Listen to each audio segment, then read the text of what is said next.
비켜 비켜. 이 느린 보 녀석아. 거센 바람과 함께 누런 흙먼지가 일어났다. 토끼 쌩쌩이와 다람쥐 쪼르르가 달리기 시합을 하며 지나간 자리였다. 꼬마 거북이 티토는 흙먼지를 뒤집어 쓴 채 콜록거렸다. 눈을 비비며 바라본 자신의 등딱지는 유난히 별나고 밉게만 보였다. 울퉁불퉁 솟아오른 대다 커다란 돌덩이처럼 무거운 등딱지.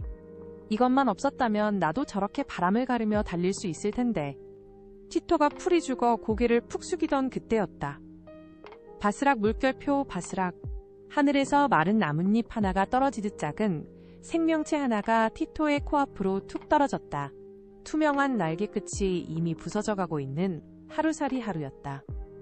하루는 숨을 헐떡이면서도 품에 꽉 안고 있는 작은 나뭇잎 편지부터 살폈다. 괜찮니? 넌 너무 가벼워서 바람에 날아간 모양이구나. 티토의 말에 하루가 희미하게 웃으며 티토의 울퉁불퉁한 등딱지를 가만히 어루만졌다. 네 등딱지 참 튼튼하구나. 거센 비바람이 불어도 끄떡없겠어. 마치 세상에서 가장 안전한 우체통 같아. 평생 놀림거리였던 자신의 등딱지를 보고 안전한 우체통이라니. 하루는 간절한 눈빛으로 나뭇잎 편지를 내밀었다.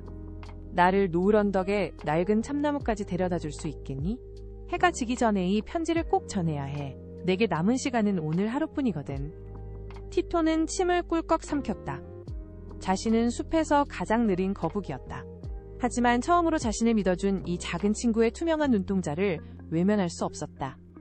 티토는 생애 처음으로 전 먹던 힘을 다해 짧고 뭉툭한 다리를 힘차게 내뻗었다. 하지만 숲의 여정은 험난했다. 티토가 아무리 숨이 차도록 걸어도 목적지인 노을 언덕은 아득히 멀기만 했다. 그런데 그때 무서운 그림자가 그들의 머리 위를 덮쳤다. 깍! 그 나뭇잎 편지는 내 둥지를 꾸미기에 딱 좋겠군. 남의 것만 보면 무조건 빼앗고 보는 욕심쟁이 까마귀 바람칼이었다. 거대한 날갯짓에 티토의 몸이 휘청거렸다. 뾰족한 발톱이 하루를 낚아채려는 찰나 티토가 소리쳤다. 내 등딱지 안으로 숨어. 하루가 쏙 들어온 순간 티토는 머리와 니다리 꼬리까지 단단한 등딱지 안으로 둥글게 웅크렸다. 깡! 깡! 까마귀의 날카로운 부리가 티토의 등딱지를 사정없이 쪼아댔다.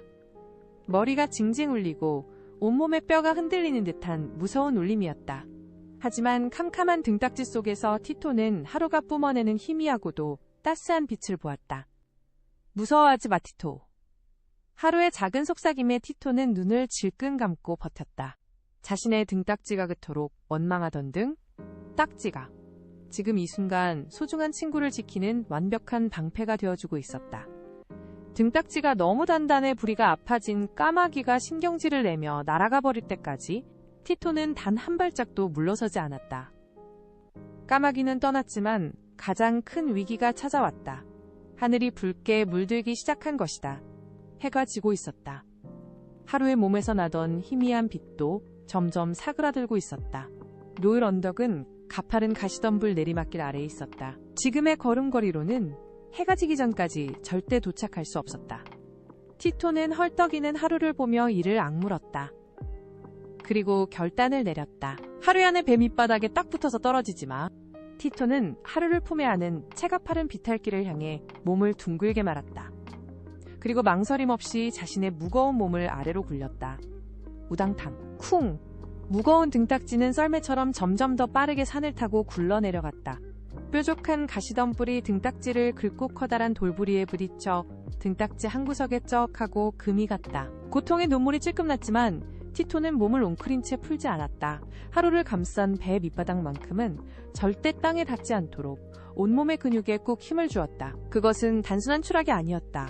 티토에게는 생애 첫 전력 질주이자 가장 눈부신 비행이었다. 화당탕. 티토의 몸이 낡은 참나무 뿌리에 거칠게 부딪히며 멈춰섰다. 흙투성이가 된 티토가 비틀거리며 고개를 내밀었다. 해가 산 너머로 완전히 숨기 직전 마지막 붉은 노을이 참나무 밑동을 비추었다. 그곳에는 바깥 세상이 무서워 고치 밖으로 나오지 못하고 바들바들 떠는 겁쟁이 애벌레가 있었다. 티토의 품에서 빠져나온 하루의 몸은 이미 끝에서부터 금빛가루가 되어 부서져 내리고 있었다. 하루는 떨리는 손으로 애벌레의 고치 틈새로 나뭇잎 편지를 밀어 넣었다. 편지에는 이렇게 적혀 있었다. 세상은 딱 하루만 살아도 좋을 만큼 눈부시게 아름답단다. 그러니 겁내지 말고 날개를 펴렴. 편지를 읽은 애벌레의 훌쩍임이 멈추었다. 하루는 자신에게 남은 마지막 힘을 쥐어짜 네어티토를 향해 활짝 웃어 보였다. 너는 세상에서 가장 듬직하고 빠른 우체부야. 고마워 내 친구. 그 말을 끝으로 하루는 밤하늘을 수놓는 수천 개의 반짝이는 별가루가 되어 바람을 타고 흩어졌다. 티토는 하루가 떠난 빈자리를 오래도록 바라보았다. 시원한 밤바람이 상처난 등딱지를 스치고 지나갔다. 티토는 가시덤불에 긁히고 크게 금이 간 자신의 무거운 등딱지를 가만히 쓰다듬었다.